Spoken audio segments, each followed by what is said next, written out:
Dom Toretto? He was onto something. Maybe it is all about family. Gotta say, it's fantastic.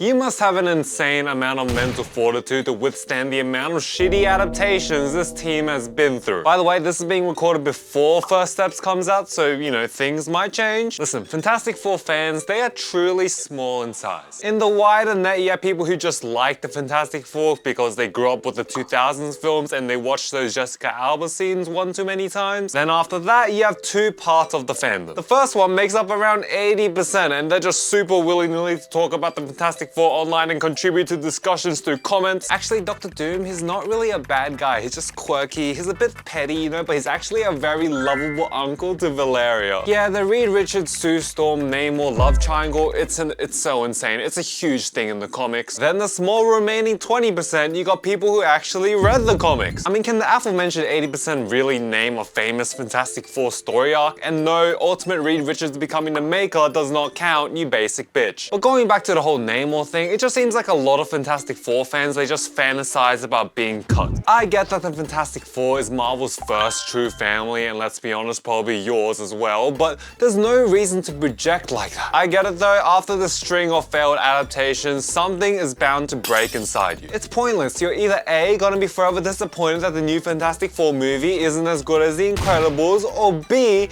continue whining about how they were the true OGs of Marvel. Like, Jesus, Grandpa, take your meds. Oh yeah, don't even get me started on evil Iron Man. I heard Fantastic Four fans pissing blood halfway across the world when that was announced. Honestly, with the Fantastic Four finally in the MCU and them looking like some serious snacks and Marvel rivals, right now might be the resurgence of the Fantastic Four fans.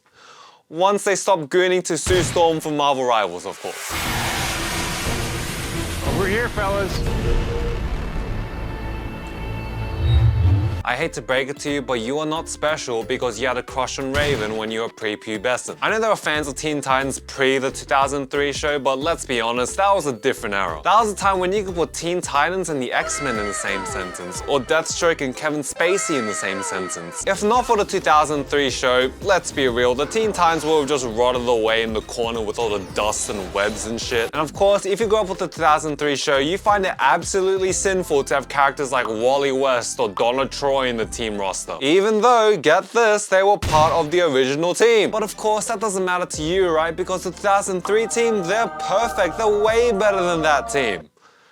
Which, to be honest, I kind of agree with. Any team with Wally West and that's broken. You think Brother Blood's gonna have a good time getting punched in the nut at super speed? Like Brother Blood, there will be no brothers for your child coming out of there, just blood. But there was a time when the Teen Titans fandom was the most annoying group of people on the planet, and that's when Teen Titans Go was starting up. I know people have come around to it now, but when I was young, growing up and watching that show, I felt ashamed, I felt judged. And now look who's winning. Not me, because I don't think I've seen an episode of that show in like 10 years. Then after years of hate mail and pestering, the producers were like, okay, you know what? The demand is there. Let's bring the OG Teen Titans back for a special movie. And guess what? I doubt 90% of these fans actually ended up watching that movie, and the producers were like, why is the main demographic for streaming this movie under 10 years old? But I think the best time to be a Teen Titans fan was during the time of the Titans TV show. Right? Because they did everything so well. Kidding, of course, the best time is yet to come when the DCU introduces Teen Titans with Damian Wayne leading them and they pretend that Tim Drake doesn't exist. Woo! Oh! You said it yourself, bitch.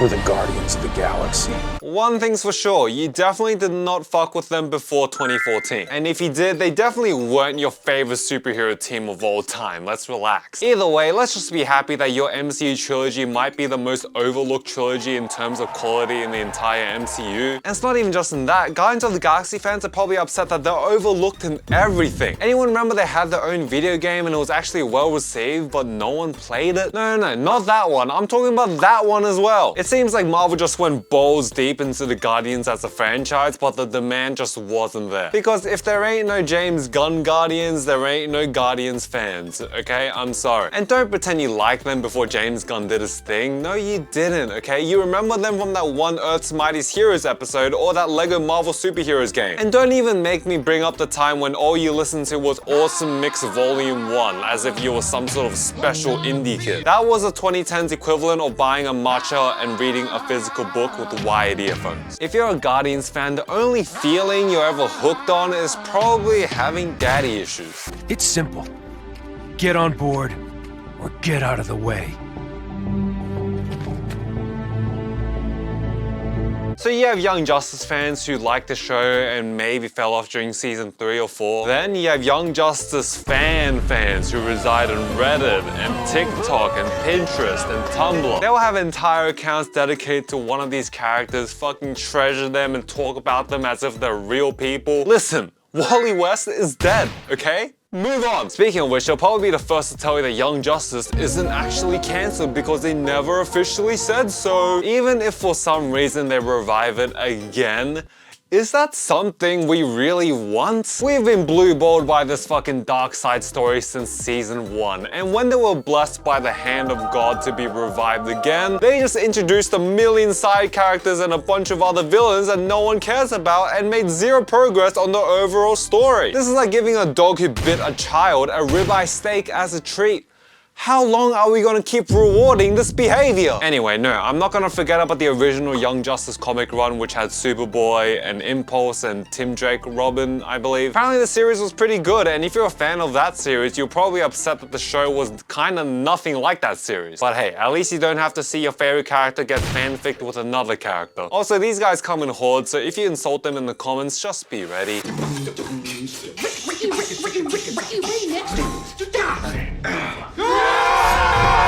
Are the Teenage Mutant Ninja Turtles even considered superheroes? That's like calling Power Rangers superheroes. Before you sound off, yes, I know that their origin was loosely based on the Daredevil origin. Oh my god, it's not really a fun fact if you had to hear it 1,023 times. With the TMNT, each generation has their own favorite version. You got the 80s show and the live action movie that came after that, whose fans will do anything but accept any other version that came after. You got the 2000s version, aka the best version. You got the 2012 Nickelodeon version, which apparently got better after people stopped watching it. And then you got Rise of the Ninja Turtles, which I'm pretty sure no one was watching in the first place.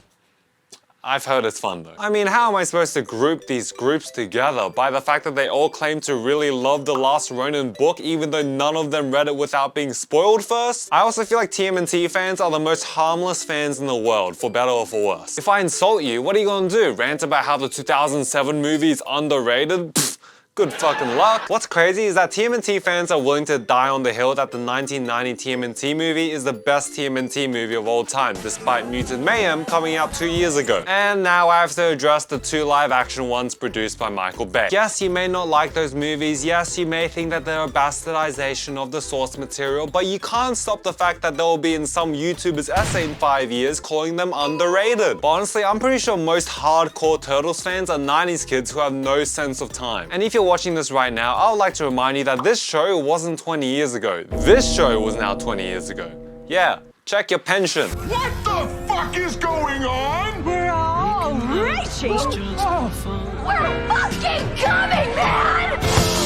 I'm gonna be honest, I know little to nothing about this team. I just know that if I didn't include them in this video, the Doom Patrol fans would haunt me in my dreams. I think I saw half of season 1 of the show and I've seen them make appearances here and there, but that's pretty much about it. I guess the one fact that every Doom Patrol fan knows is that the XMen is actually a ripoff of Doom Patrol. What? That's something, right?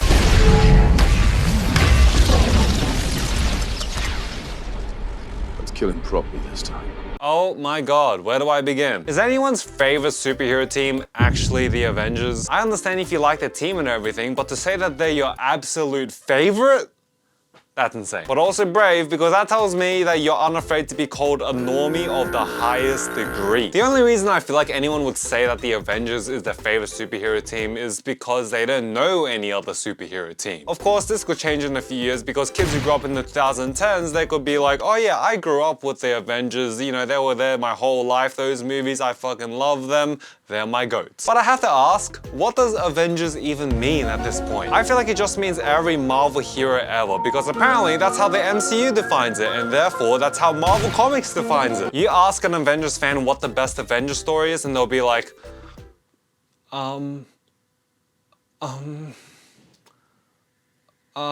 if they can even talk in the first place, because they'll probably be blubbering through their tears and sniffles because they're still upset that Earth's Mightiest Heroes got cancelled for that Avengers Disney show. Give it up, bro. It's not being revived, okay?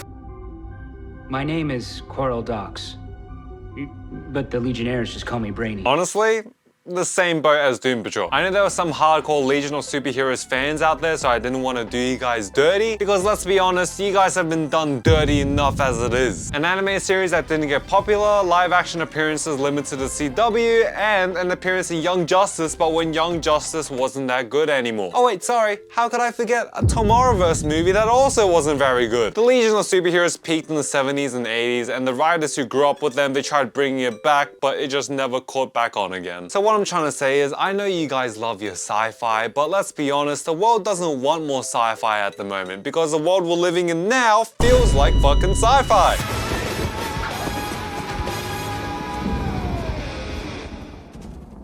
Are Power Rangers even considered superheroes? That's like calling the Teenage Mutant Ninja Turtles superheroes. I know I talked about generations resonating with a specific team or variation, but that concept might be the most true with Power Rangers. I feel like over the course of your childhood, you can have 5 different Power Ranger teams because they just went through those teams like fucking tissues. For team themes, they just rotate between tech, animals, space, and ninja, and Power Ranger fans keep coming back as if it's some brand new fucking thing. The OG that everyone comes back to though is obviously the Mighty Morphins. I mean, come on, nothing says heroes like casting the Asian woman as the Yellow Ranger and casting the black man as the Black Ranger, and real Power Ranger fans will be quick to rush to their keyboards to type up and tell you, actually, those casting colors were just a pure coincidence, which is apparently true, but it doesn't make it any less funny. What isn't funny to look back on though is how they try to Man of Steel the Power Rangers in 2017. Good thing these fans don't ever bring that up. Oh wait, they do, just to say, actually, I enjoy the 2017 Power Rangers movie. Anyone else? I don't remember the movie being bad, okay, but the armor looks like hard candy that would melt in your mouth.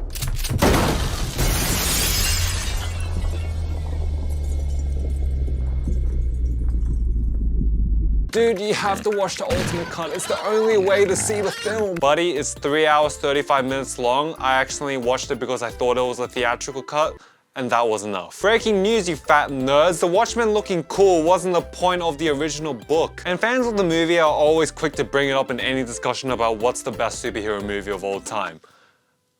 As if that computes in any fucking sense. And it's funny because Watchmen fans can be more purist than a Nazi when it comes to DC making changes or adaptations. The HBO show is an insanely good what-if sequel, but apparently fuck watching that because it's not written by Alan Moore. Oh. Doomsday Clock, oh no, don't let Dr. Manhattan interact with these childish DC properties. Ugh, it's not right. The Watchmen animated movies, I don't think anyone actually watched them. Don't forget the motion comic as well, which all these guys praise, and by the way, one guy voices every character, including the women. Watchmen fans can also be the type to say that graphic novels don't count as literature, but they force themselves to read Watchmen so they don't seem too pretentious. It's like when a person who hates rap forces themselves to listen to a Kendrick Lamar album just so they can be like, actually, you know what? I'm not that pretentious. I do like rap, especially this one album. Yeah, it's way different from the other slop, you know?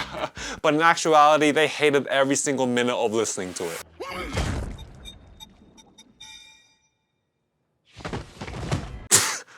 Bruh. You don't look like an... Okay, seriously, you're probably upset that Marvel fucked up that one TV show with them and then caused bad publicity because they try to replace the XMen with them too. Also, you're probably spewing over every time Marvel uses Black Bolt as a ragdoll to show how powerful a new character is. You don't look like an intergang. We're the Justice Society.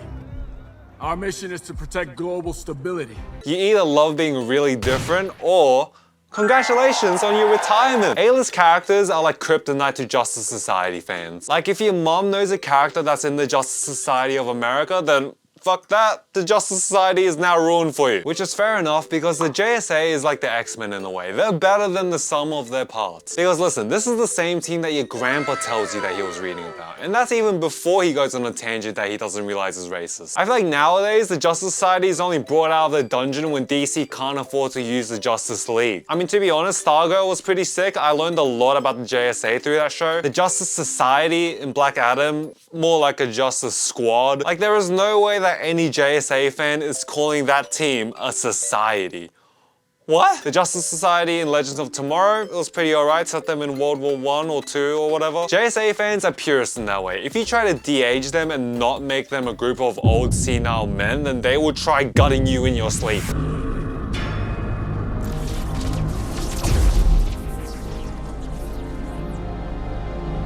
It's either A, you grew up with the 90s comics, B, you grew up with the animated show, or C, you're still riding that Snyder cut high. I love the Justice League, don't get me wrong, but it kind of feels like picking a nuclear bomb in a game of rock, paper, scissors. There are too many assumptions I can make about Justice League fans, so I'm just gonna blitz through some. You prefer Wally West. You prefer Kyle Rayner or Jon Stewart. You think Martian Manhunter belongs on the team. You think Cyborg is better on the Teen Titans. You're okay with Batman and Wonder Woman being a couple. You have to mention Batman singing in that one episode, okay, we get it. You hate the Justice League. You don't mind the Snyder Cut. You can never decide whether Brainiac is a Justice League threat or a Superman threat. And I think that's all I can think of. Going back to the Justice League thing, I don't think anything can measure up to the disappointment of watching that on the big screen for the first time. A Justice League movie is an easy $1 billion and somehow they done fucked up. They tried building a house of cards on top of another house of cards. But I honestly think that Justice League fans, basically all of them come from the Justice League show. Because let's be honest, no one watched those DC Amy movies and then was like, okay, you know what? I think